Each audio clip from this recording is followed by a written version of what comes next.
afternoon to my dear students. Welcome back to Atma Green School, Jai Swami Narayan. Today I start with standard 8th. Okay, we had already started with the geography lesson 5 industries. That is, so today I will do its continuation. Let's have a small recap जो मैंने आपको yesterday की class में समझाया था.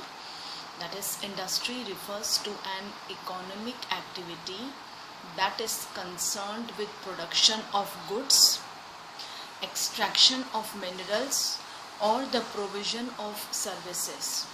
For example, iron and steel industry, that is production of goods.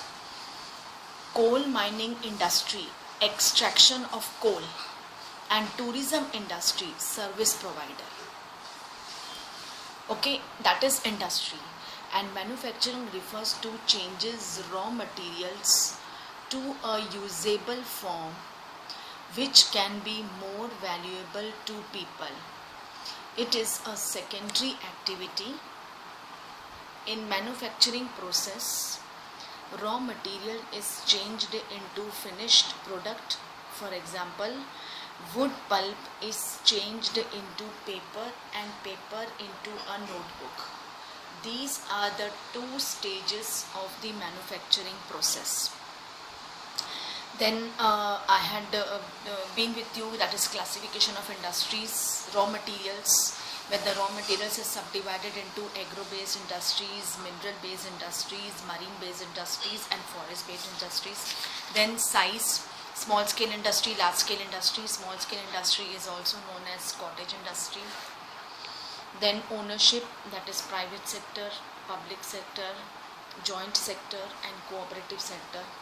Then factors affecting location of industries, जहाँ मैंने आपको एक्सप्लेन किया था कि इंडस्ट्रीज वहीं पे बनना उसकी लायबल होती जहाँ पहले तो पानी हो. ओके, ज़्यादातर नदी या समुंदर के किनारे, नदी भी नहीं, यू कैन से समुंदर के किनारे ज़्यादा इट्स गुड. ओके, एंड उसके बाद लेबर वो ऐसी जगह में होनी चाहिए जो आसपास विलेज हो, ताकि उनका जो लेबर वर्क है वो लोग कर सके. देन कैपिटल, ऑब्वियसली इंफ्रास्ट्रक्चर होना चाहिए, ट्रांसपोर्ट फैसिलिटी होनी चाहिए, मार्केट होना चाहिए सामान बेचने के लिए, नज़दीक में या कुछ लाना है तो जल्दी से आप ला सकते हो. और एकदम आइसोलेटेड प्लेस में नहीं होनी चाहिए, क्योंकि अगर ग्रुप में होती है तो कभी कभार किसी की सपोर्ट की या हेल्प की ज़रूरत पड़ती है तो one can take help, right. कभी भी कोई नेचुरल कैलामिटी ऑकर हो सकती है. So that is factors affecting location of industries. And industrial system consist of inputs, जिन वहाँ प्रोसेस होता है, and then output, that is inputs. They consist of raw materials, for example cotton, human labor, cost of land, factory transport, power and other infrastructure. Then processing, it consists of a wide range of activities that change the raw material into finished products, for example ginning, spinning, weaving, dyeing and printing. Output is a finished product and the income obtained from it. Okay, बहुत अच्छी तरह से detail में मैंने आपको yesterday explain किया था. That industrial regions, that is major industrial regions of the world are eastern North America, eastern Asia, western and central Europe, eastern Europe, and most probably such areas are usually located in the temperate near the seaports and the coal fields, extraction of coal. Then India में several industrial regions like Mumbai Pune cluster, जो काफ़ी मतलब कि crowded है आप बोल सकते हो, यहाँ बहुत ज़्यादा इंडस्ट्रीज़ है between Mumbai and Pune. Then Bangalore Tamil Nadu region, Hooghly region, Ahmedabad Baroda region, Chhota Nagpur industrial belt, Visakhapatnam Guntur belt, Gurgaon Delhi Meerut region, Kollam, Thiruvananthapuram industrial cluster. Okay, then distribution of major industries. The world's major industries are as follows. Okay, we start with iron and steel industry. These are one of the oldest industries of the world located in Germany, USA, China, Japan and Russia. As mentioned earlier, iron and steel industry is the feeder industry. ये एक ऐसी industry है, पूरे world को ये feed देती है, ये खाना देती है, ये प्रोडक्ट्स उत्पन्न करके प्रोडक्ट्स देती है, and provides its products as raw materials for other industries. Like other industries, iron and steel industry too comprises various inputs, processes and outputs. Okay, that is input में क्या होता है? These include raw materials such as iron ore, coal, limestone, labor, capital, site and other infrastructure. Process. The process converting iron ore into steel involves many stages. The raw material is put in the blast furnace where it undergoes melting and then it is refined. जो iron and steel का process है ये काफ़ी expensive है, okay, और that is इसमें huge furnaces होते हैं. उस दैट इज़ वो फर्नेसेस के अंदर ये मेटल्स को डाला जाता है. बहुत ज़्यादा हीट होती है और यू नो कि जब कोई चीज़ हीट होती है तो इट एक्सपैंड्स और कूल के बाद वो कॉन्ट्रैक्ट हो जाती है. तो जब ये आयरन एंड स्टील उस फर्नेस के अंदर डाला जाता है तो वो गर्म हो जाता है, ओके, एंड उसी वक्त किसी भी मोल्ड में आप उसको करना चाहो, जैसे इंडस्ट्री वाले कोई भी शेप देना चाहे किसी भी मोल्ड में, तो इमिडिएटली उन्हें देना पड़ता है when it is too hot. एक बार वो ठंडा हो जाए देन उसका मतलब फिर से वो प्रोसेस करना पड़ता है. सो ये एक्सपेंसिव प्रोसेस है. एंड जहाँ स्मेल्टिंग होती है then it is refined, then output, the output obtained is steel which may be used by other industries as raw materials, okay, that is steel. अब स्टील हमारे हिस्टोरिकल एविडेंस से proof है कि steel ancient time से चला आ रहा है. You know काफ़ी आइडल्स, स्टैचूज एंशिएंट टाइम में खाली स्टील की बना करती थी. तो उससे देखकर हिस्टोरियंस को लगा कि ये जो स्टील है ये काफ़ी पुराना है, हिस्टोरिक एविडेंस है. Of the location of iron and steel industry varies from time to time.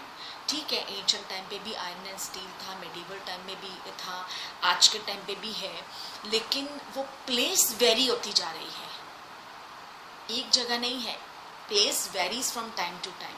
Before 1800 AD, iron and steel industry was located where raw materials, power supply and running water were easily available. Steel industry उस time ऐसी जगह में store होती थी जहाँ raw materials easily available हो, infrastructure बढ़िया हो, पावर सप्लाई अच्छी हो और रनिंग वाटर हो. As iron and steel industry needs consumes lot of water. Later the ideal location of the industry, उसके बाद से it was near coal fields and close to canals and railways ताकि transport easily available हो. Then after 1950, iron and steel industry began to be located on large areas of flat land near seaports because these industries became very large and iron ore had to be imported from overseas. अभी उसके बाद 1950s के बाद ये ज़्यादातर समुंदर के किनारे बननी शुरू हुई है, सी पोर्ट्स, बिकॉज समुद्री में जो शिप्स का आना जाना होता था to and fro for trade and business, तो उनको ईजी हो जाए सामान कभी एक्सपोर्ट करना और ज़्यादातर इम्पोर्ट करना from the sea route way. Okay, then characteristics of steel. Steel is tough and it can easily be shaped, cut or made into wires. Steel, especially alloys of steel, can be made by adding, steel के अंदर अगर other metals add करते हैं जैसे aluminium, निकल और copper, तो वो जो मिलकर एलॉय है it gives steel unusual hardness और ability to toughness to resist rust. अगर एक स्टील के साथ हम और भी अदर मेटल्स एल्यूमिनियम, निकल और कॉपर को साथ में अगर अमेलगमेट करते तो वो और ज़्यादा स्ट्रॉन्ग, टफ बन जाता है और जल्दी जंक नहीं लगता है। Uses of steel: ships, trains, trucks and autos are made largely of steel. Ships, trains, trucks and autos are largely made of steel. Even the safety pins, हम जो safety pin लगाते हैं ना, men और women और girls safety pins, and the needles used in daily life are also made of steel. आप देखो अच्छा वाला स्टील होगा तो जंक नहीं लगेगा, अगर नहीं होगा तो नीडल में भी जंक लग जाएगा। ऑयल वेल्स आर ड्रिल्ड, जमीन के नीचे से ऑयल निकाला जाता है with steel machinery. Steel pipelines transport oil. Minerals are mined with steel equipment, जो जमीन के नीचे मिनरल्स निकाले जाते हैं वो भी स्टील इक्विपमेंट से निकाले जाते हैं। जंक नहीं लगता है, अच्छा कैरेक्टरिस्टिक है, चीज को खराब नहीं होने देता है। Farm machines are mostly steel, farm की जितनी मशीन्स है ज्यादातर वो स्टील की है। Large buildings have steel framework, you know buildings जो होती है या बेस बनता है ना, या जो उसमें भी स्टील का मतलब कि वो काम लेते हैं।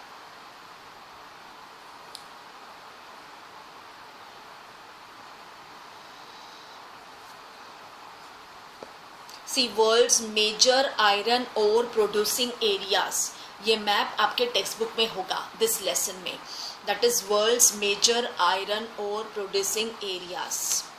सी you can C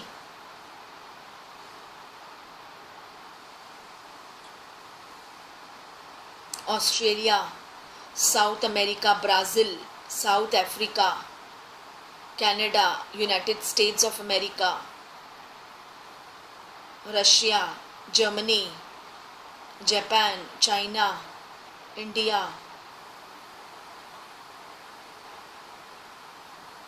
south Atlantic Ocean, North Atlantic Ocean. Okay, that is location of steel industry in India.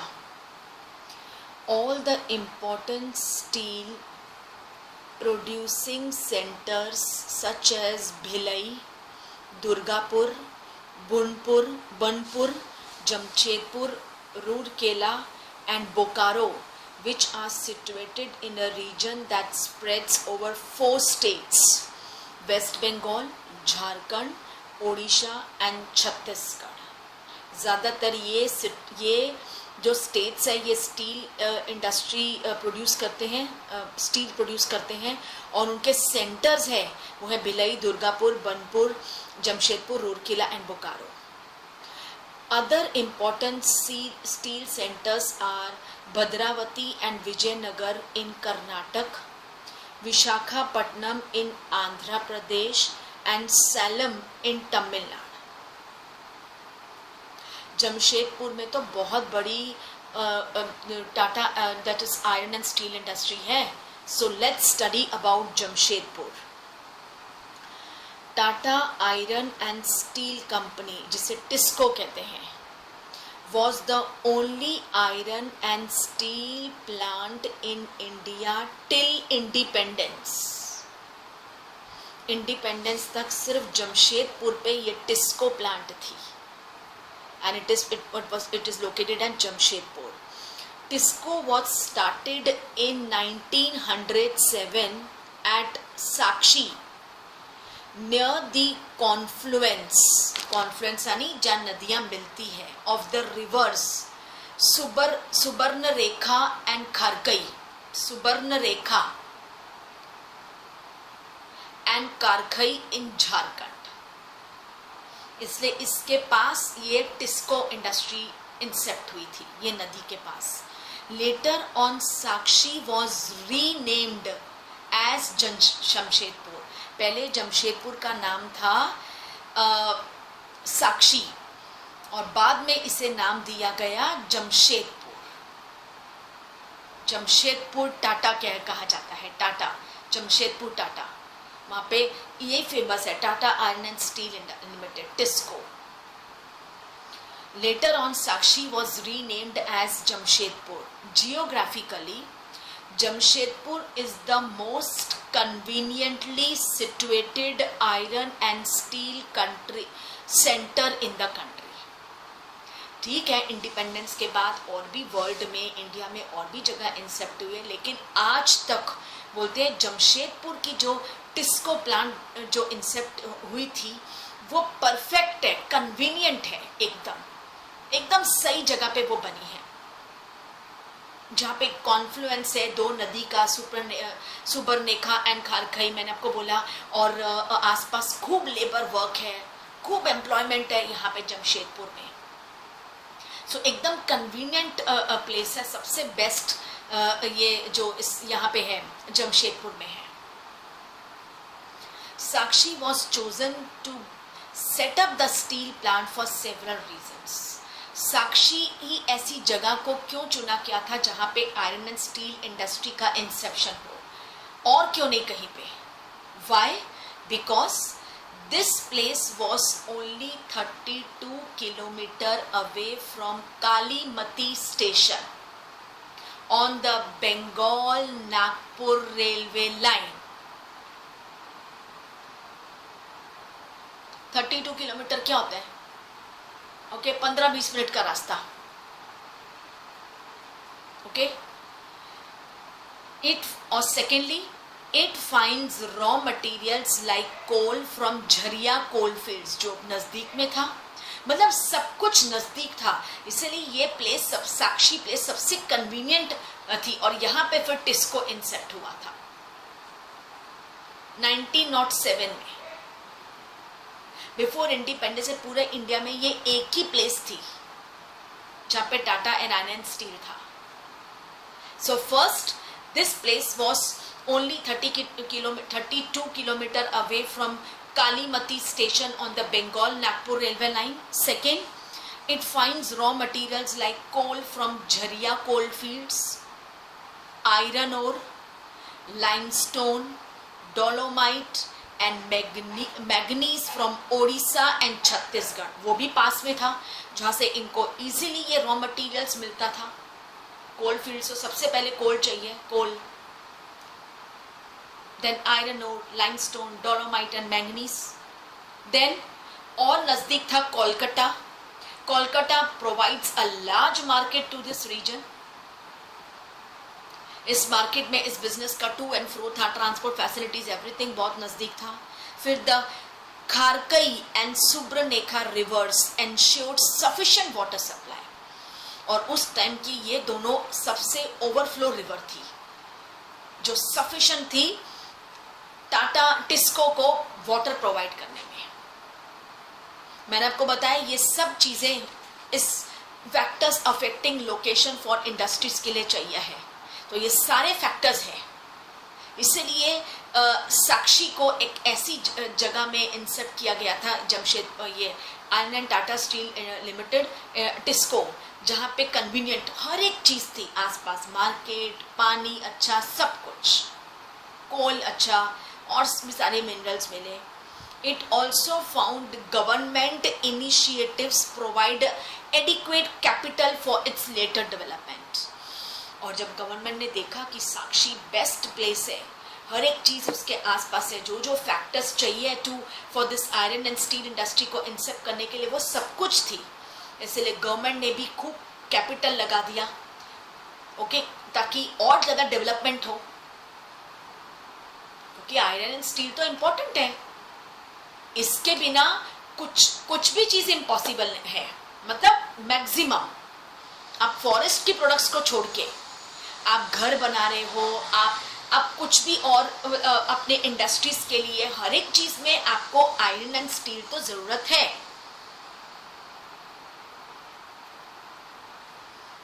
right? Clear this na? So other industrial plants in Jamshedpur जो इंडिपेंडेंस के बाद धीरे धीरे आई थी, in Jamshedpur several other industrial plants were set up after TISCO. They produce chemicals, locomotive parts, ये जो coaches वगैरह ships मतलब शिप्स के लिए या ट्रेन के लिए कोचेस वगैरह बनना, और भी बहुत सारे locomotive parts, agricultural equipments, machinery, tin plate, cable wires, ये सब कुछ बाद में वहाँ पे इंसेप्ट हुआ, ये सारी industries. Almost all sectors of the Indian industry depend heavily on the iron and steel industry for their basic infrastructure. Iron and steel किसी भी इंडस्ट्री के लिए बेसिक है, मतलब बेस है. इसके बिना आप कुछ नहीं कर सकोगे. ये बेस है. कुछ भी आपको करना हो, आपको पहले ये बेस तो चाहिए, उसके बाद आप कुछ भी कर सकते हो.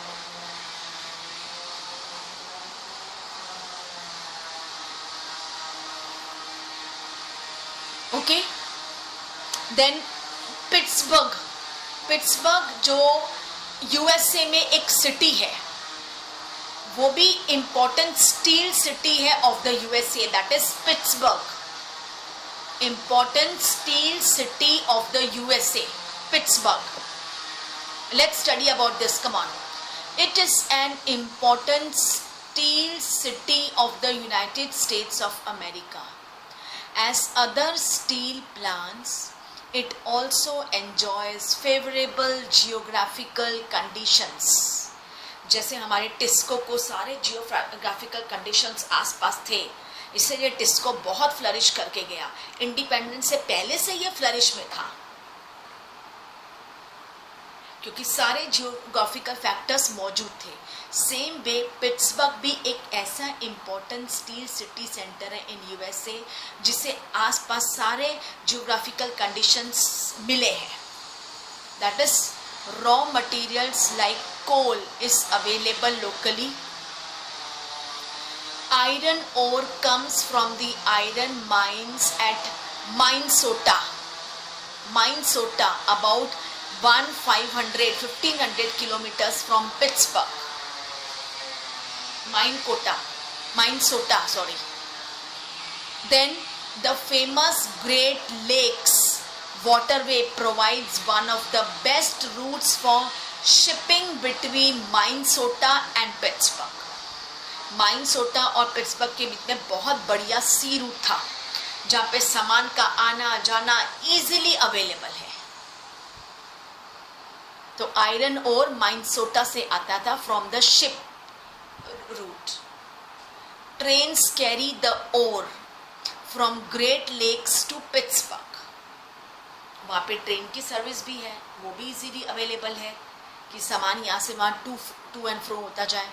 It is provided by the Ohio, the Monongahela and Allegheny rivers. Ohio भी बहुत बड़ी नदी है और एक इम्पॉर्टेंट एक छोटा सा रीजन भी है United States of America. Ohio, the Monongahela and Allegheny rivers, ये सब आसपास है जिसने ये पिट्सबर्ग को भी एक इम्पॉर्टेंट स्टील सिटी का खिताब दिया गया है. The Pittsburgh area has many factories other than steel mills, which are located in the valleys of Monongahela and Allegheny rivers above Pittsburgh and along the Ohio River below it. जैसे जमशेदपुर में और भी बहुत सारी इंडस्ट्रीज़ हैं, तो जब transport वगैरह इजीली हो जाता है ना, तो फिर इंडस्ट्रीज खोलने में फिर कोई परेशानी नहीं, क्योंकि ट्रांसपोर्ट इजीली अवेलेबल है. तो लोग तो आएंगे जाएंगे. अगर ट्रांसपोर्ट है तो लोग सोचेंगे चलो 30 किलोमीटर भी कोई बात नहीं, ट्रेन तो है ना, सीधी ट्रेन है या सर्विस है, तो इंसान चला जाता है. राइट. अभी यहाँ से वडोदरा में लोग आराम से बस में जाते हैं, ट्रेन की सर्विस है, बस है, कार्स चलती है, तो इजीली अवेलेबल है. तो बड़ौदा जाना कोई बहुत ज़्यादा मुश्किल वाली बात नहीं, इजीली आप जा सकते हो. The same way These factories use steel as their raw material to make different products such as railroad equipment, heavy machinery and rails. Okay students, so we had studied about Tata that is TISCO के बारे में हमने कितना बड़ा पढ़ा है. That is Tata पहले तो आयरन एंड स्टील इंडस्ट्री बाहर देशों में है, हमारे इंडिया में भी बहुत है. फिर इसका इनपुट प्रोसेस आउटपुट, फिर हिस्टोरिकल एविडेंस प्रूफ है कि स्टील एंशिएंट टाइम का है. उसके बाद 1907 में साक्षी नाम की एक जगह थी जहाँ का इंफ्रास्ट्रक्चर अच्छा था, मतलब अच्छा यानी सब कुछ अवेलेबल था, ऑल फैसिलिटीज़ वाज देयर. आसपास ऐसे रीजन्स थे जहाँ आयरन ओर इजीली मिल गए, पानी का सप्लाई अच्छा था, लेबर वर्क अच्छा था, मार्केट सर्विस अच्छे थे, ट्रांसपोर्ट फैसिलिटीज़ अच्छी थी. ओके, जिसकी वजह से वहाँ पे वो बना और उससे नाम दिया गया टिस्को, और बाद में उस जगह को नाम दिया गया जमशेदपुर टाटा. उसके बाद इंडिपेंडेंस के बाद जमशेदपुर में और भी बहुत सारी इंडस्ट्रीज इंसेप्ट हुई, लेकिन आयरन एंड स्टील बेसिक है, वो पूरे वर्ल्ड में सबको फूड प्रोवाइड करता है. बेसिक यानी सबको फूड बेसिक, बिकॉज कोई भी इंडस्ट्री बिना आयरन एंड स्टील के प्रोसीड नहीं करती है. बेशक सब अपने अपने तरीके से रॉ मटेरियल्स आउटपुट करते हो, लेकिन आयरन एंड स्टील बेसिक है, क्योंकि वहाँ पे खारकई और सुबर्ण रेखा उनको रिवर्स एफिशिएंट था यहाँ पे साक्षी में बनना. उसके बाद बहुत सारे अदर प्लांट्स भी डेवलप्ड हुए जमशेदपुर में, जैसे कि produce chemicals, locomotive parts, agricultural equipments, machinery, then cables, wire. Okay, then उसके बाद यूनाइटेड स्टेट्स ऑफ अमेरिका में भी एक ऐसी सिटी है जो इम्पोर्टेंट स्टील सिटी बन गई थी, पिट्सबर्ग, क्योंकि जो फैक्टर्स जमशेदपुर में लायबल थे, एफिशिएंट थे टिस्को बनने में, वही सब कुछ फैक्टर्स पिट्सबर्ग में भी थे. ओके, ट्रेन की सर्विस, सी रूट की service from Minnesota to Pittsburgh, फिर Great Lake to Pittsburgh train की सर्विस. ओके, और जो रिवर्स थी वो थी मोनोगहेला, एलिगेनी, ओहायो रिवर्स, जिसमें सफिशिएंट वाटर था, तो एफिशिएंट था. इस पिट्सबर्ग में ये इम्पोर्टेंट स्टील सिटी माना जाता है पिट्सबर्ग को, जो यूएसए में है. Okay, that is these factories use steel as their raw materials to make different products such as railroad equipments, heavy machineries and rails. Specifically maximum iron and steel तो rail के coaches, ship और rail की railway lines, उनमें ज़्यादा use होता है ना, right. और भी इंडस्ट्रीज में वो एक बेसिक है. Okay, so this was our first distribution, that is iron and steel industry. अभी the next is cotton textile industry. Cotton textile industry, cotton जो हमारे गुजरात में बहुत फेमस है और बहुत ज़्यादा है, बिकॉज ब्लैक सॉइल चाहिए for this cotton soil to grow. Black soil हमारे गुजरात में है, इसलिए more cotton is grown in Gujarat. Okay, then the last of this topic will be information technology. Okay, so students, in our next class I will continue with the same geography lesson with the topic cotton textile industry.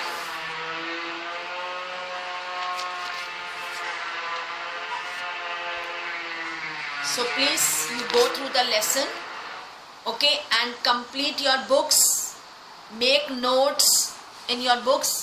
And students, जल्दी ही मैं आपको आपकी enrichment subject enrichment activity देने वाली हूँ. Okay, in 1 or 2 days I will give your, and for that the last date is 15th October, और मैं उसके नीचे सारी डिटेल्स लिख दूँगी कि आपको कहाँ भेजना है. ओके, तो start doing it, and 15th October will be the last date. उसके बाद जिसने भी एक्टिविटी भेजी उसकी बिल्कुल एक्सेप्ट नहीं होगी, और कोई अदर डेट बिल्कुल नहीं दी जाएगी. So you have a plenty of time, start doing. 1-2 दिन में मैं आपका subject enrichment activity I will give, and please complete your books. You can make notes, आप समरी लिख सकते हो. ओके और क्वेश्चन आंसर्स जो तो मैं डिस्कस करती हूँ आपके साथ। ओके अगर आपको किसी के भी question answers you want you can let me know, मैं आपको दूंगी। Okay but first prepare yourself with your second periodic test. उसमें अगर आपको डाउट है, you want any PDF of the second periodic test का सिलेबस ऑलरेडी आपको मिल चुका है ना, it has been send forward to you. That is history lesson 2, 3, 4, political science lesson 2, 3, 4 and geography 3 and 4। सो आप पहले अपनी सेकेंड पीरियोडिक का टेस्ट की तैयारी करो, complete your books. If you want any PDF of this you can let me know, okay, in my personal WhatsApp मैं आपको send करूँगी। Okay so with this I wrap up my class here and I will continue in my tomorrow's class. Thank you to all.